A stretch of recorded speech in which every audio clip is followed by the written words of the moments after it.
Mungkin pengulangan sedikit di segi maknanya dia. Kalau makna per kalimatnya. Ada tambahan dikit dari kemarin. Tapi kalau disebutkan bermula atau adapun berarti kalimat itu menunjukkan kepada i'rab mubtada, kemudian itu khobar. Nah, kemarin kan oleh samalah aja. Akto itu terputus. Arti terputus ialah kurangnya barokah pada perkara itu.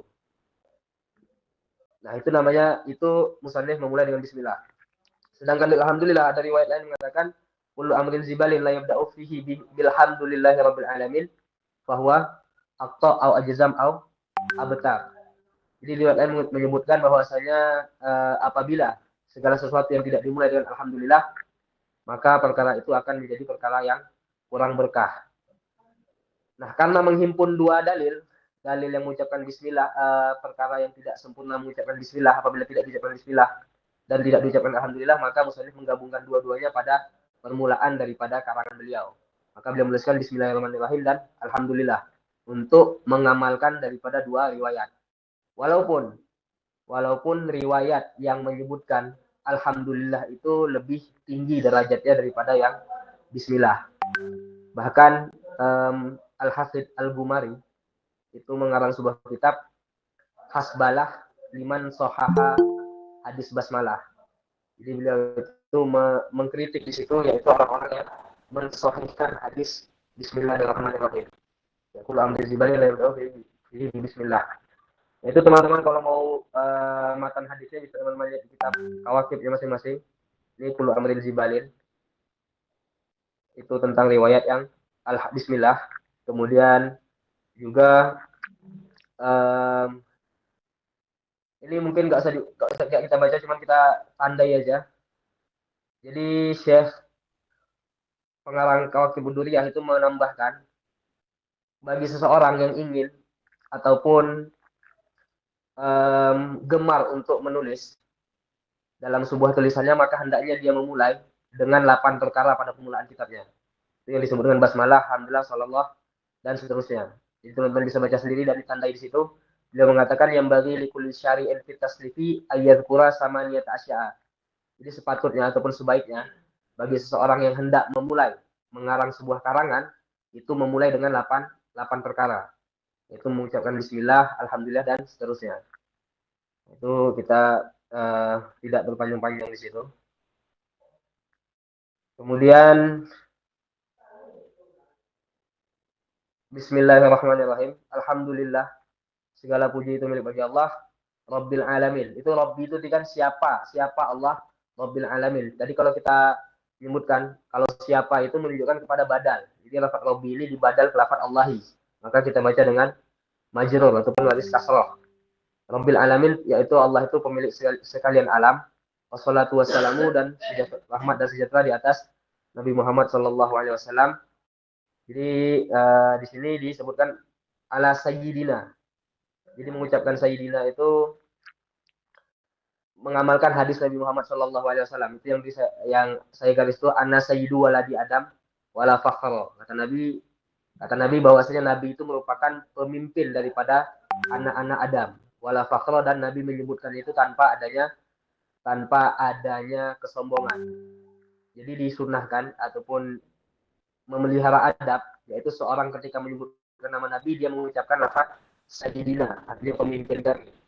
Adapun adapun hadis yang mengatakan la tusayyiduli fi shalah ataupun seumpamanya mengucapkan yang menunjukkan larangan Nabi kepada umatnya terhadap mengucapkan sayyid pada Nabi, itu hadisnya dikira dan hadis maudhu. Kenapa? Karena hadis itu ada kecacatan dalam segi bahasanya. Karena lafaz sada itu, sayyid itu asalnya sada ya sudu. Jadi kalau dijadikan bila yang mudha'af, jadi sawada yusawidu bukan tusayidu. Jadi ada hadis yang la tusayidu di fiskolah, itu hadisnya hadis maudhu yang tidak bisa disandarkan kepada Nabi Muhammad Shallallahu Alaihi Wasallam. Jadi sepatutnya untuk melihara adab kita muliakan Nabi jangan dengan namanya langsung, seolah-olah kita memanggil sesama kita. Kata Nabi Muhammad Shallallahu Alaihi Wasallam, sayyidu waladi Adam wala fakhro. Nabi itu merupakan pemimpin daripada seluruh anak Adam dan tiada kesombongan dari ucapan Nabi Muhammad SAW. Begitu juga di sini kita berdoa pada keluarganya Nabi dan sahabatnya Nabi. Keluarganya Nabi itu yaitu daripada Bani Hashim dan Muthalib. Sedangkan selain daripada itu di makam zakat. Sedangkan di makam doa, sebagian ulama mengatakan keluarga Nabi ialah seluruh orang-orang yang umat Nabi itu adalah keluarga Nabi. Jadi di makam doa, yaitu doa kepada Nabi, bersalawat pada keluarga Nabi, sebagian ulama itu mengkategorikan seluruh umat Nabi itu adalah keluarganya Nabi. Jadi bisa dimasukkan ke dalam makom doa. Dan sahabatnya Nabi yaitu orang-orang yang berjumpa dengan Nabi dan melihat Nabi serta beriman pada Nabi Muhammad SAW.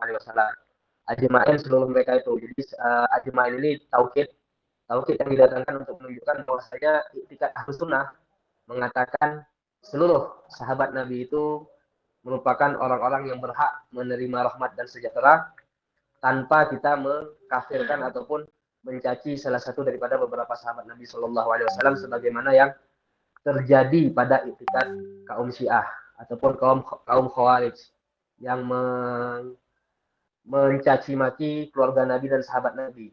Mereka mencaci maki Sayyidah Aisyah dan Sayyidina Abu Bakar serta Sayyidina Umar dan Utsman. Mereka tidak menyebut kecuali Sayyidina Ali karramallahu wajhah.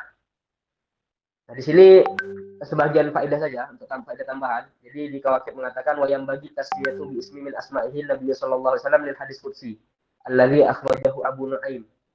Allah Ta'ala wa izzati wa jalali la u'azibu ahadan tusamma bi ismika bin nar. Jadi sepatutnya kata beliau seseorang itu menamakan memberi nama kepada anaknya itu dengan nama Nabi Muhammad sallallahu alaihi wasallam dengan nama salah satu daripada beberapa nama nabi. Karena ada hadis qudsi yaitu hadis yang dikeluarkan oleh Abu Nuaim yang mengatakan Allah Subhanahu wa taala berfirman, demi keagungan dan kemuliaanku tidak akan aku azab seseorang yang diberi nama dengan nama Nabi Muhammad sallallahu alaihi wasallam. Jadi nama Nabi Muhammad itu di dunia adalah Muhammad, sedangkan di langit itu dikenal dengan nama Ahmad.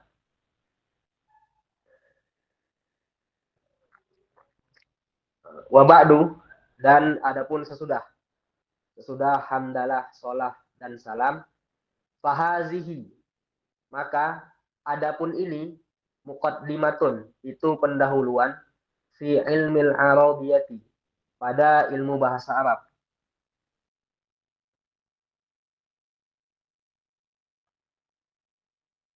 Fahazihi muqaddimatun fi ilmil arabiyah, maka adapun ini itu merupakan pendahuluan pada ilmu bahasa Arab.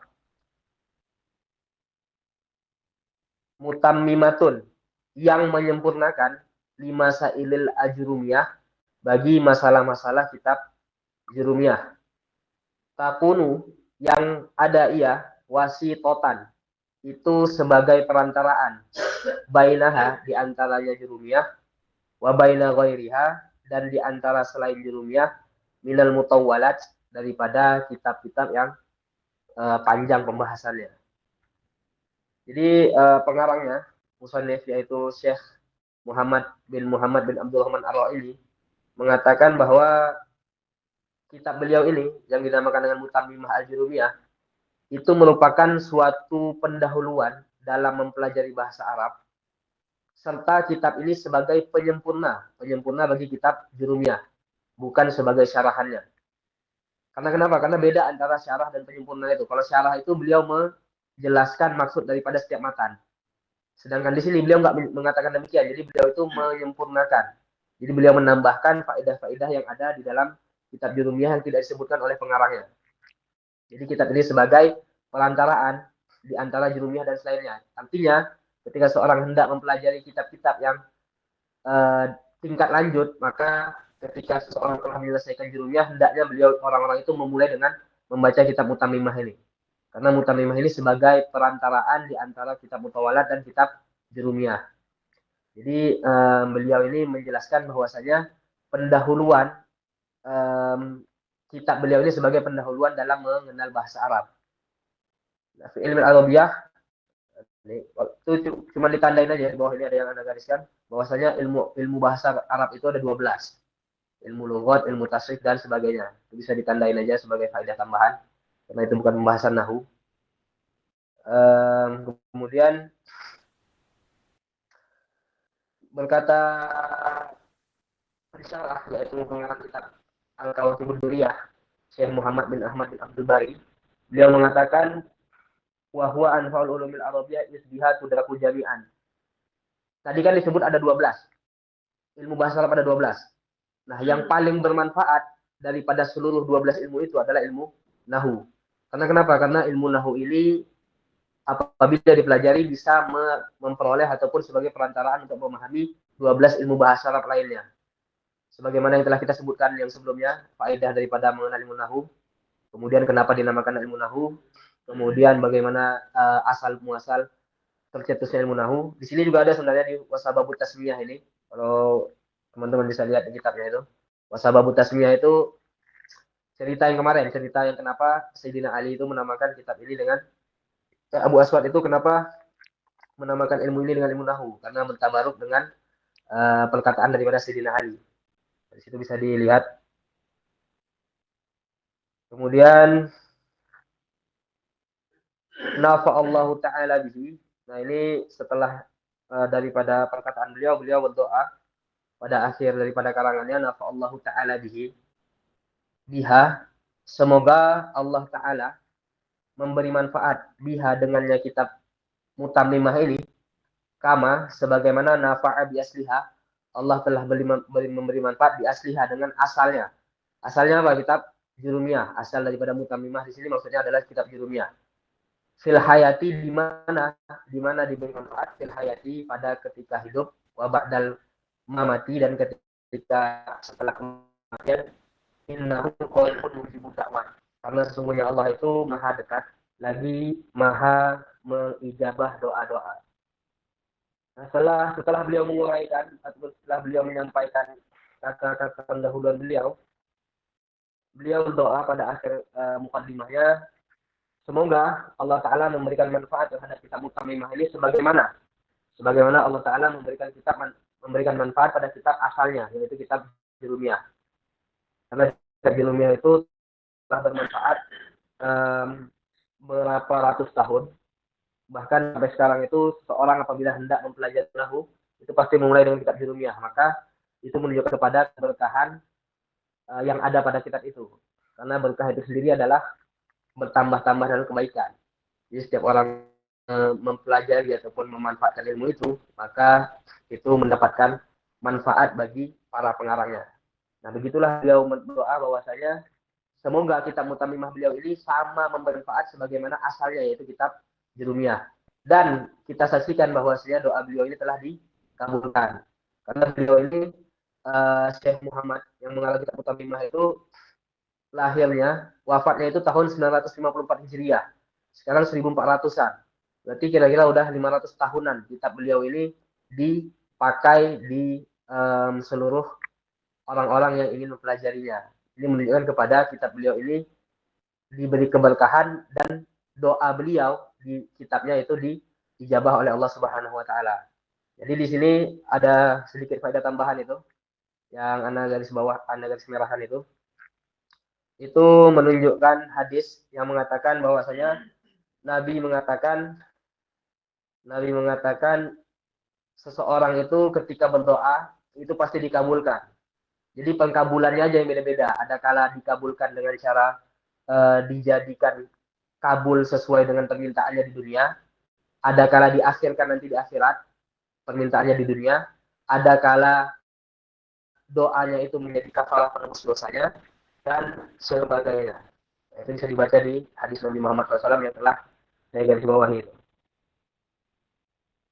Sekarang kita masuk kepada pembahasan nahunya. Nah, di sini al-kalamu huwa al-lafzu al-murakkabu al-mufidu bil wada'i. Jadi lafaz, adapun lafaz ataupun bermula kalam, al-kalamu bermula kalam, huwa dianya kalam, al-lafzu itu suara, al-murakkabu yang disusun, al-mufidu lagi yang memberi pemahaman, bil wada'i dengan sengaja. Al-kalamu adapun kalam, huwa dianya kalam, al-lafzu itu suara, al-murakkabu yang disusun, al-mufidu lagi yang memberi manfaat, memberi faedah, memberi pemahaman, bil wada'i dengan secara sengaja. Jadi pembahasan pertama dalam ilmu nahwu itu adalah pembahasan kalam. Kalam di ilmu nahwu itu kalau di bahasa Indonesianya ialah kalimat. Kalam di ilmu nahwu. Jadi al-kalamu di sini maksud daripada kalam ialah kalam di sisi ulama nahwu. Nah, bagaimana yang dimaksud dengan kalam di sisi ulama nahwu? Karena berbeda kalam di ulama nahwu dan kalam daripada selain ulama nahwu. Selain ulama nahwu misalnya di ulama fikih itu mengatakan kalam itu ialah sesuatu yang satu huruf yang memberi pemahaman ataupun dua huruf tapi tidak memberi pemahaman, itu dikira dengan kalam di sisi mereka, maka membatalkan sholat dengan berbicara dua perkara tersebut. Itu di sisi ulama fikih. Jadi setiap ilmu itu memiliki mustalahatnya masing-masing. Sedangkan di ulama nahwu mengatakan kalam itu terdiri daripada 4 unsur, 4 bahagian. Yang mana ketika 4 bahagian ini ada, maka dikira dengan kalam di sisi ulama nahwu. Sedangkan ketika salah satu daripada 4 ini ada, atau salah satunya aja tidak ada ataupun semuanya nggak ada, maka tidak bisa dikatakan dengan kalam di sisi ulama nahwu. Nah, yang pertama tadi kalam kan, huwa al-lafzu. Suara itu bagaimana pengertian daripada suara itu di qauluhu al-lafzu itu bisa teman-teman lihat sekali, ai sautu al-mustamilu, ini di lafaz al-lafzu. Di lafaz yang dikatakan lafaz ialah as-sautu suara, al-mustamilu yang mencakupi ala ba'di hurufil hijaiyah di atas sebahagian daripada huruf-huruf hijaiyah. Allati yang awaluha bermula awalnya al-alifu itu alif wa akhiruha al-ya'u dan akhirnya itu ya. Itu pertama sekali ya. Pertama sekali kalam itu harus berupa suara. Kemudian suara ini enggak semua suara bisa dihitung dengan kalam. Tapi suara ini harus berupa suara yang ada huruf hijaiyahnya. Sebahagiannya saja. Itu yang pertama. Itu rukun kalam yang pertama. Ini ada 4 rukun kalam di sisi ulama nahwu. Ataupun kita sebut dengan bahasa Indonesia kalimat. Kalimat di sisi ulama nahwu itu ada 4 unsur terbentuknya. Yang pertama itu lafaz. Lafaz ini artinya suara. Suara yang ada huruf hijaiyahnya. Nah, yang kedua itu harus murakkab. Murakkab itu sesuatu perkataan yang tersusun daripada 2 kalimat atau lebih. 2 kalimat atau lebih. Itu murakkab. Bisa dilihat di qauluhu al-murakkab di sini. Nah, kemudian al-mufid. Mufid itu al-mufhimu. Memberi pemahaman. Maknanya yahsunu sukutul mutakallimi alaihi. Bagus diamnya mutakalim di atasnya. Bihaitsu la yabqul sami'i an intizaru muqayyadan bihi. Dengan sekira-kira tidak kekal bagi pendengar untuk menunggu sesuatu yang dikaitkan dengannya. Ntar kita surah satu-satu ya dengan skema ya. Ini kita baca maknanya dulu. Kemudian yang terakhir, rukun kalam itu bil wada'i, harus secara sengaja. Artinya ayat sudah mutakallimu bima yalfadhu bihi pada kasami. Seseorang yang mengucapkan itu harus berniat dengan mengucapkannya itu adalah untuk memberi pemahaman kepada orang yang mendengar. Maka rukun kalam lafaz, kalau bukan kan tadi berupa suara. Kalau bukan suara, kayak contoh tulisan. Nah, tulisan itu tidak dikira kalam di sisi ulama nahwu. Kenapa? Karena dia bukan berupa suara. Yang pertama. Yang kedua, dia harus murakkab, harus 2 kalimat atau lebih banyak. Kalau dia 1 kalimat aja, contohnya lafaz zaidun saja. Nah, kita ucapkan nih, kita dengan mengucapkan suara, tapi tidak dikira kalam di sisi ulama nahwu. Karena kenapa? Karena tidak tersusun daripada 2 kalimat ataupun lebih. Yang ketiga, harus memberi pemahaman. Dia harus berupa suara, harus berupa suatu yang tersusun daripada 2 kalimat minimal. Yang ketiga, dia harus memberi pemahaman. Kalau dia nggak ada faedahnya, nggak ada sesuatu yang bisa kita pahami daripada perkataan itu, maka tidak dikira dengan mufid. Tidak dikira dengan mufid, otomatis tidak dikira dengan kalam. Contoh apa? In qoma zaidun kita katakan. Jikalau si Zaid berdiri. Kita diam aja, kita tidak menyambungkan. Nah, ini kan nggak ada faedahnya. Jadi seorang yang mendengar itu bertanya, kenapa kalau si Zaid berdiri? Nah, kalau nggak ada faedahnya berarti nggak dikira kalam di sisi ulama nahwu. Yang keempat, harus secara sengaja diucapkan oleh mutakalim sebagai percakapan yang ditujukan untuk memberi pemahaman orang yang mendengar. Jadi kalau misalnya orang ngigau itu perkataan daripada Naim, orang yang ngigau, dia ngomong sekalipun itu bahasa Arab, sekalipun itu ada faedahnya daripada perkataannya, sekalipun dia baca Quran di situ, nah itu nggak dikira dengan kalam di ulama nahwu. Kenapa? Karena dia ngomongnya bukan secara sengaja. Artinya itu bukan daripada kemauannya untuk berbicara. Nah, dapat dipahami di sini berarti rukun kalam itu ada 4. Nih, arkanul kalam indan nahwiyin. Jadi rukun kalam di sisi ulama nahwu ada 4. Kalau diibaratkan dengan rukun berarti kalau dia ada 4-4-nya baru ada kalamnya.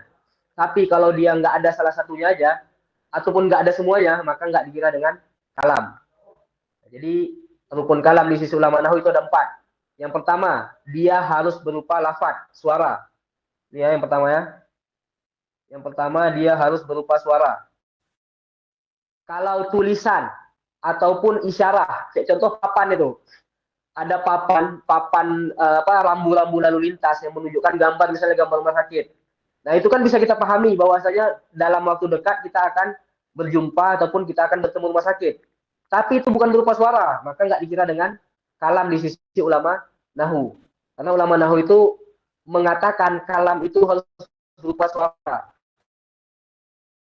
Itu syarat pertama, rukun pertamanya harus berupa suara. Nah, lafaz ini itu pun ada 2 kaitannya. Yang pertama itu harus berupa suara, dan yang kedua dia harus ada huruf hijaiyahnya, harus ada bahasa Arabnya. Jadi kalau kita ngomong bahasa Indonesia, walaupun itu memberi pemahaman, kemudian kita dengan kasar, dengan sengaja, kita tersusun daripada beberapa kalimat, tapi bukan bahasa Arab, maka tidak dikira dengan kalam di sisi ulama nahwu. Makanya dia itu dari rukun yang pertama. Aduh. Putus-putus ya? Parah nggak? Parah nggak?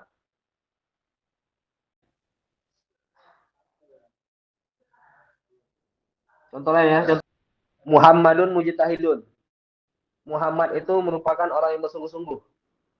Ini mujtahidun 2 kata. Dah ada susunan 2 kata kan? Kemudian kita jatuhkan hukum kepada Muhammad bahwasanya dia itu orang yang bersungguh-sungguh. Susunan yang ada penyandaran hukum. Penyandaran hukum tadi ada 2. Yang pertama kita ada contohkan yang positif. Berarti kita sebutkan, kita menetapkan bahwasanya Muhammad itu mujtahid ataupun si Zaid itu berdiri. Nah, sedangkan hukum yang negatif yaitu hukum yang adanya tidak. Berarti ini hukum yang negatif ataupun hukum nafi ataupun hukum salah. Di sini kita jatuhkan hukum kepada Muhammad yang merupakan isim, bahwasanya kita hukumi dia tidak berdiri. Nah, berarti hukum kepada Muhammad dengan dia tidak berdiri itu namanya tarkib isnadi. Adanya penyandaran suatu hukum kepada sebuah isim ataupun kata benda. Ya, yang kedua itu rukun kalam yang kedua harus berupa murokab, yang murokab itu harus murokab tarkib isnadi.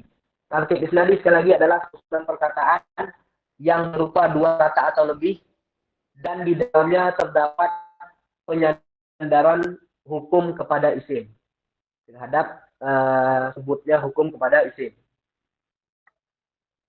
Nah, itu rukun kalam yang kedua. Yang ketiga dia harus mufid, harus memberi. Tidak ada yang bisa kita pahami dari perkataan ini. In koma sendiri. Nah, kemudian orang yang ngomong itu dia. Nah, ini kan ada suatu faedahnya. Nggak ada suatu pemahaman yang kita bisa ambil daripada perkataan ini. Nah, kalau nggak ada suatu perkataan, suatu faedah ataupun suatu paham yang kita ambil daripada suatu perkataan, maka perkataan ini tidak dikira dengan mufid. Nah, ketika dia tidak mufid, otomatis dia tidak dikira kalam di sisi ulama nahwu. Maka itu kalau kita mau jadikan dia mufid, maka kita harus menambahkan misalnya in koma zaidun kumtu. Nah, kalau kayak gini, in koma zaidun kumtu, jika kalau saya berdiri, aku berdiri, maka itu udah ada pemahamannya bahwa saya aku akan berdiri apabila saya berdiri. Nah, ini kan udah ada pemahamannya. Kalau ada pemahaman berarti bisa dikira dengan kalam. Tapi kalau nggak ada pengaman, kayak contoh kalimat yang pertama ini, maka tidak bisa dikira dengan kalam di sisi ulama nahu dan dia tidak mufid. Nah, ketika dia tidak mufid, otomatis dia tidak bisa dikira dengan kalam. Mufid itu memberi pemahaman. Nah, yang terakhir, rukun kalam terakhir ialah dia harus kalimat tersebut, susunan kalimat tadi harus keluar dari orang yang ngomong dengan tujuan untuk memberi tahu ataupun memberi pemahaman orang yang mendengar.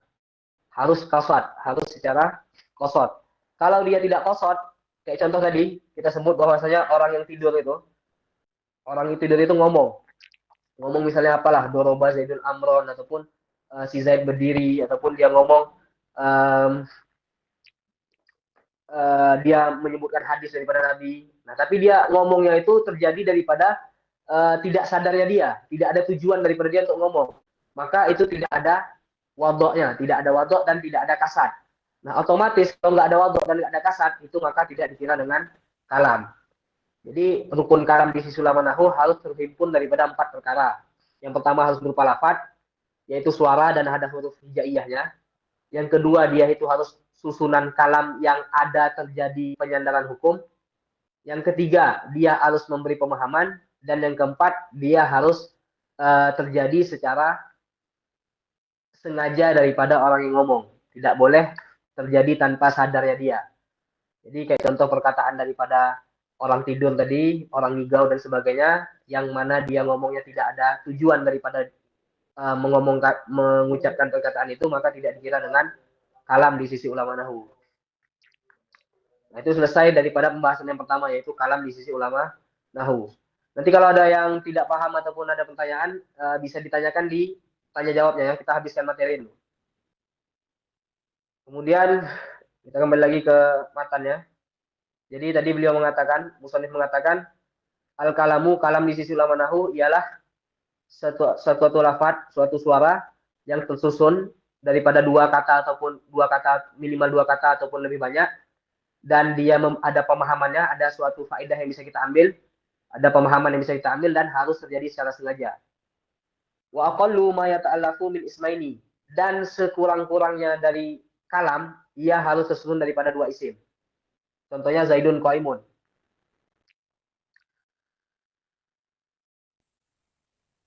Ini Zaidun Qaimun. Ini berarti min ismaili 2 isim. Ini 1 isim, ini 2 isim. Berarti minimal itu 2 isim. Zaidun 1 isim, Qaimun 2 isim.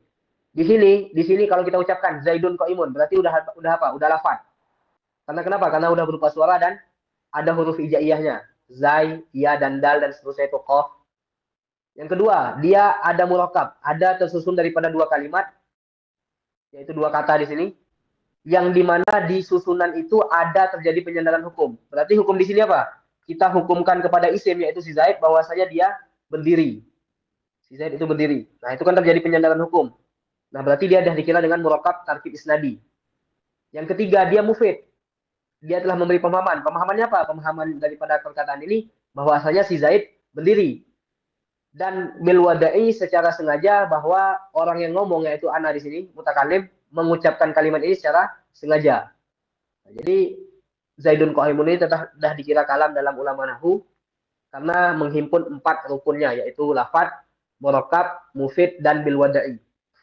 Dan ini yang paling sedikit daripada susunan kalam, yaitu tersusun daripada 2 buah isim, yaitu Zaidun dan Qaimun, dua-duanya isim. Karena isim itu sementara kita pahami bahwasanya isim adalah kata benda yang bukan kata kerja. Nah, yang kedua, dia itu tersusun daripada fi'il ataupun isim. Yang pertama tadi ismaini 2 isim, yang kedua fi'il 1 isim 1. Contohnya lafaz koma dan Zaid. Fi'il itu kata kerja. Kata kerja yang mengandung zaman, mengandung waktu.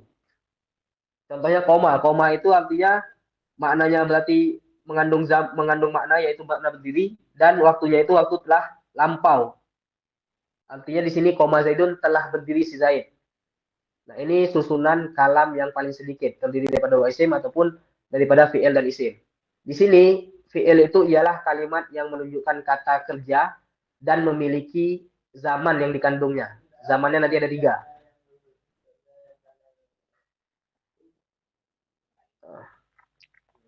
Di sini juga kalau koma zaidun ini sama juga tadi, berarti dah dikira kalam di sisi ulama nahu. Kenapa kalam? Karena pertama dia itu udah berupa suara, koma zaidun berupa suara, ada huruf hijaiyahnya, kemudian dia itu susunan dua kata ataupun lebih banyak yang ada penyandaran hukum. Di sini sama juga tadi, hukumnya apa? Hukumnya kita mengatakan si Zaid telah berdiri.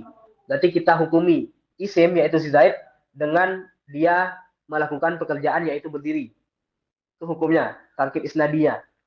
Yang ketiga, dia itu telah mufid, ada memberi pahamannya, ada sesuatu yang bisa kita pahami dari perkataan ini, yaitu si Zaid telah melakukan pekerjaan berdiri. Dan yang terakhir, ucapan koma Zaidun terjadi daripada orang yang ngomong dengan secara sengaja.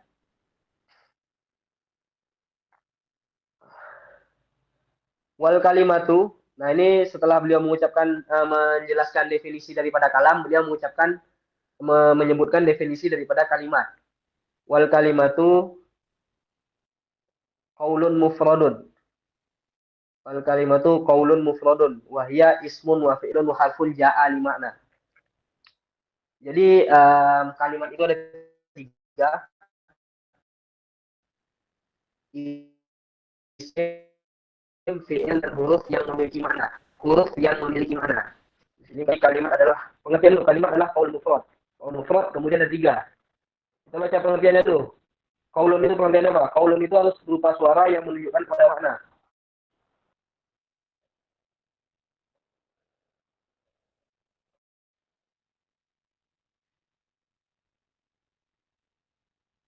Kalimat itu yang dinamakan kalimat ialah qaulun mufradun.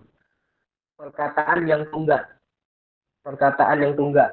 Qaulun mufradun, perkataan yang tunggal. Nah, maksud daripada qaul bisa teman-teman baca di Kawakibud Duriyahnya yang ada tandai. Yang dikatakan dengan qaulun adalah al-lafzu ad-dalu ala makna. Lafaz yang menunjukkan kepada makna. Contohnya di sini bilang Zaidun. Fama lam yadulla makna kalafzil mumali nahu Zaidun fa innahu la yusama qaulan.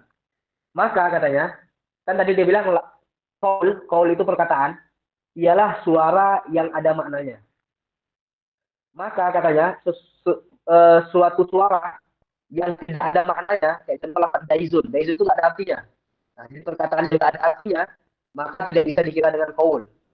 Kalau tidak bisa dikira dengan qaul, maka tidak bisa dikira dengan kalimat. Nah, ini tidak bisa tidak bisa disebut qaul. Mufrad itu malaya dulu juz'uhu li mufradun di qauluhu mufradun yang tanda hijau itu malaya dulu juz'uhu ala juz'i maknahu. Sesuatu yang tidak menunjukkanlah bahagiannya di atas bahagian makna-maknanya. Seperti lafaz rajulun, maka juzuk-juzuknya yang tiga itu jim dan lam tidak menunjukkan kepada makna masing-masing. Nah, berarti itu sekilasnya. Berarti kalimat qaul mufrad ada tiga. Sama nanti kita sebutkan bahwasanya kalimat bahasa dulu nanti kalimat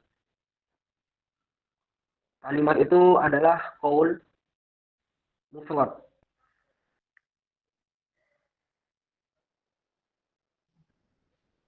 Mufrad itu artinya tunggal. Kalau di Kawakib tadi disebutkan bahwasanya mufrad ialah bahagian-bahagian kalimat itu tidak ada maknanya. Contohnya lafaz rajulun tadi kan. Rajulun ini bahagian-bahagian daripada lafaz rajulun apa? Berarti roh, jim, lafaz jim ya. Dan lafaz lam. Nah, lafaz roh, jim, dan lam ini kan ketika kan rajulun tadi mufrad itu tunggal. Di contoh lafaz yang tunggal rajulun. Pengertian lafaz yang tunggal ialah suatu lafaz yang bahagian-bahagian penyusunnya itu tidak ada maknanya. Contohnya lafaz rajulun. Rajulun itu bagian penyusunnya apa? Ro, jim, dan lam. Nah, lafaz ro, jim, dan lam itu nggak ada maknanya ketika dia terpisah. Tapi kalau dia gabungkan ada maknanya. Nah, kalau terpisah itu nggak ada maknanya, maka ini disebut dengan mufrad. Mufrad itu ialah suatu perkataan, suatu ucapan yang tunggal yang ketika disebutkan dan dipisahkan bahagian penyusunnya, maka dia tidak memiliki makna masing-masing. Ketika dia digabungkan baru memiliki makna. Kaulun tadi apa? Harus berupa suara.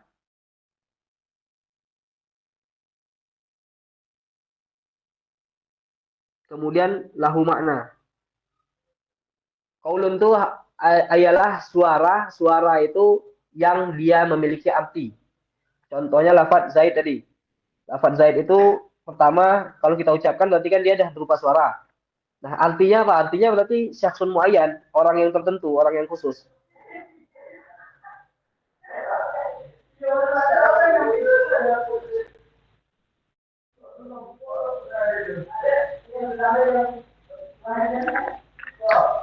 Berarti kalimat kaul lafad kalimat Zaid di sini udah dikira dengan kalimat yang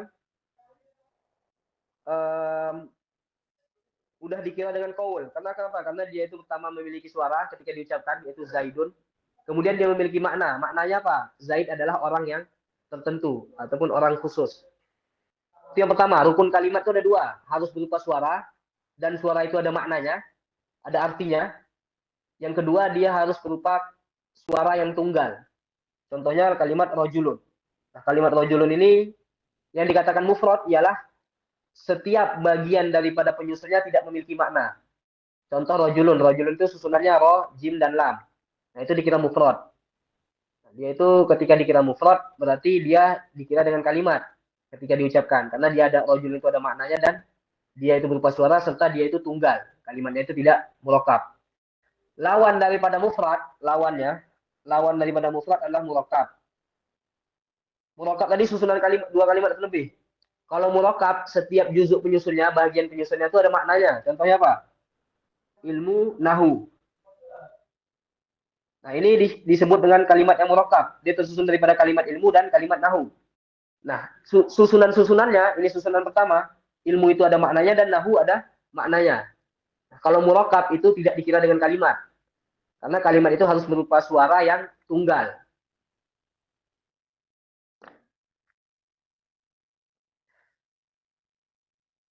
Nah, kalimat inilah nanti terbagi pada tiga. Kalimat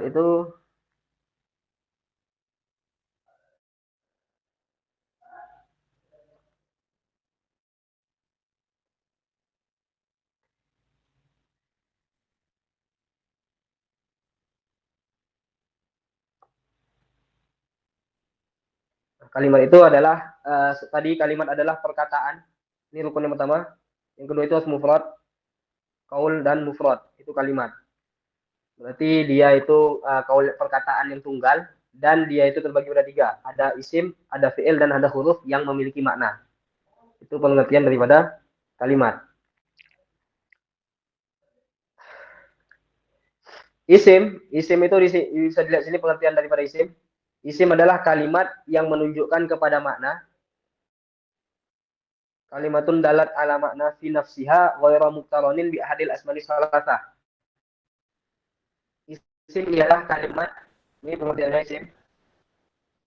Isim itu adalah kalimat yang memiliki makna, menunjukkan kepada makna tertentu, tidak ada waktu yang diiringi.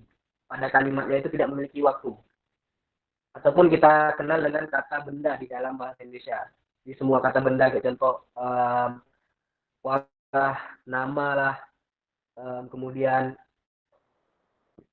sebagainya, maka dikira dengan isim kalau menunjukkan kepada kata benda. Kalau fi'il, pengertian sederhananya dia itu adalah kata kerja.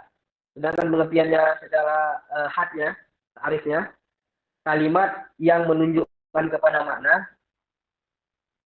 dan memiliki salah satu daripada tiga waktu. Tiga waktu itu bisa saja waktu yang sekarang, atau waktu akan datang, atau waktu telah lewat. Atau di bahasa Indonesia disebut dengan kata kerja. Jadi fi'il adalah kalimat yang memiliki makna dan memiliki waktu. Dan waktunya ini bisa salah satu dari tiga, yaitu bisa waktu sekarang, waktu akan datang, dan waktu yang telah lewat. Yang terakhir huruf. Huruf adalah kalimat yang tidak menunjukkan kepada makna. Ini huruf, ini pengertian huruf. Kalimat yang tidak menunjukkan kepada makna pada dirinya, tetapi menunjukkan makna pada selainnya. Artinya kalimat huruf itu memiliki makna. Tapi maknanya itu tidak sempurna apabila dia sendiri, tidak digabungkan dengan kalimat lain. Ketika dia gabungkan dengan kalimat lain, maka kalimat itu memiliki makna yang menunjukkan kepada makna kalimat yang digabungkannya. Contohnya, di kalimat tadi tiga. Ini,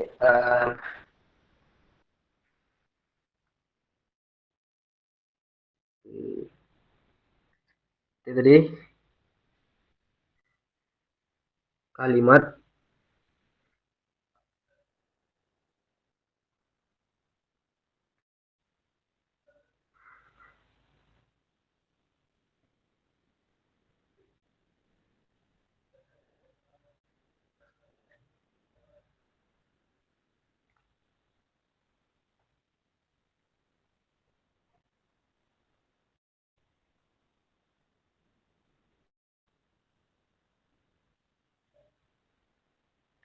kalimat isim. Isim itu tadi dia memiliki makna dan tidak ada zamannya, tidak ada waktu yang dikandung.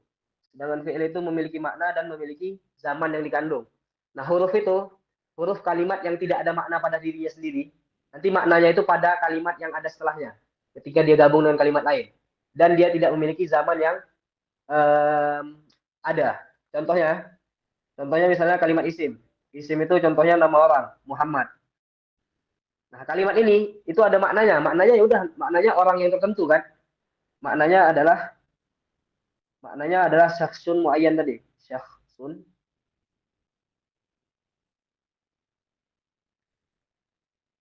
Nah, maknanya adalah orang tertentu, tapi tidak ada waktu yang dikandung oleh kalimat ini karena dia berupa kata benda aja. Itu nama orang. Nah, kalau fi'il itu dia memiliki makna dan dia itu memiliki waktu yang dikandungnya. Contohnya kalimat misalnya doroba. Doroba ini fi'il madi. Kalau fi'il madi berarti dia ada dua. Dia memiliki makna. Maknanya di sini adalah pukul. Kalau bahasa Indonesia itu pukul.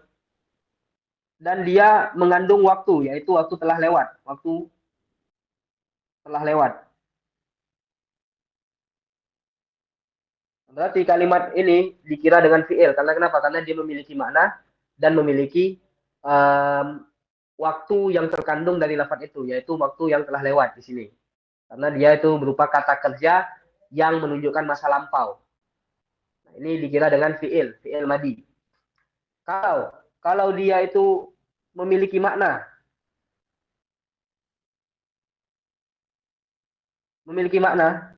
berarti di sini maknanya adalah berdiri.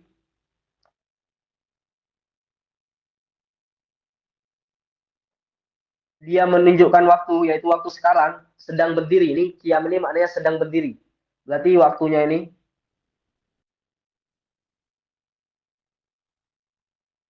maka dikira dengan kata kerja, yang kata kerja ini disebut dengan kata kerja fi'il mudhari.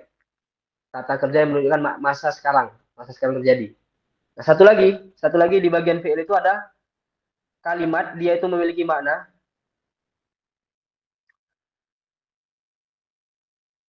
Kum misalnya. Berarti menunjukkan pada makna berdiri, jadi menyuruh berdiri tapi belum terjadi. Waktunya waktu mustakbal. Akan datang. Nah, ini berarti dikira dengan fi'il amar ataupun kalimat yang menunjukkan kata perintah. Kalimat kerja perintah. Kum itu maknanya adalah berdiri, sedangkan waktu yang dikandungnya adalah waktu yang akan datang. Karena perintah untuk berdiri itu berarti belum menunjukkan perbuatan itu belum terjadi. Berarti di sini ketika kalimat dia itu memiliki makna dan kalimat itu memiliki waktu yang terkandung di dalam kalimatnya, dan waktu ini ada tiga, waktu telah lalu, waktu sekarang, dan waktu akan datang, maka kalimat ini disebut dengan kalimat fi'il atau kata kerja. Sedangkan kalimat yang menunjukkan kepada makna, tapi dia tidak memiliki waktu yang terkandung, contohnya adalah semua ada makna khususnya, tapi nggak ada waktunya yang dikandung dalam situ. Maka ini dikira dengan kalimat isim ataupun kata benda. Satu lagi huruf di sini, huruf di kalimat ulama nahu itu harus memiliki makna. Tapi makna ini tidak tertunai sempurna, tidak ada makna, dia tidak memiliki, tidak ada kalimat yang digabung dengannya. Contohnya, nah kalau kita baca di sini,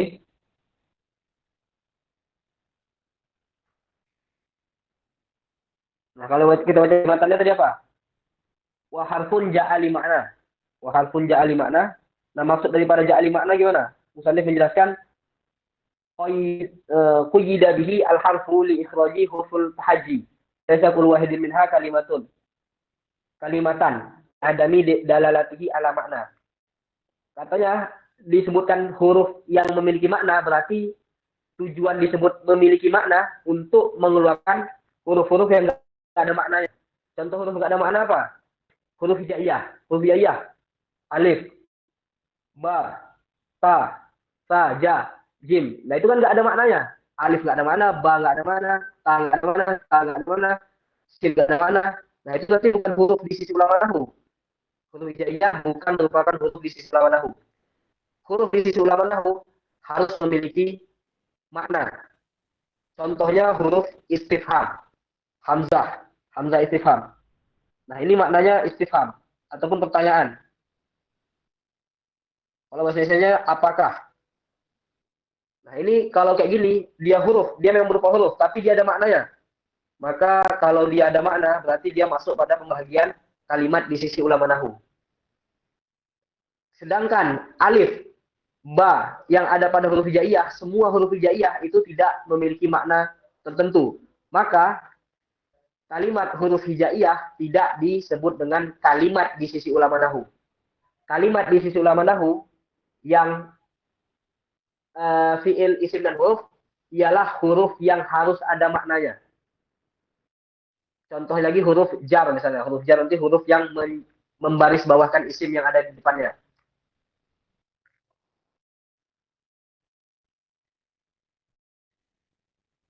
Contohnya gini.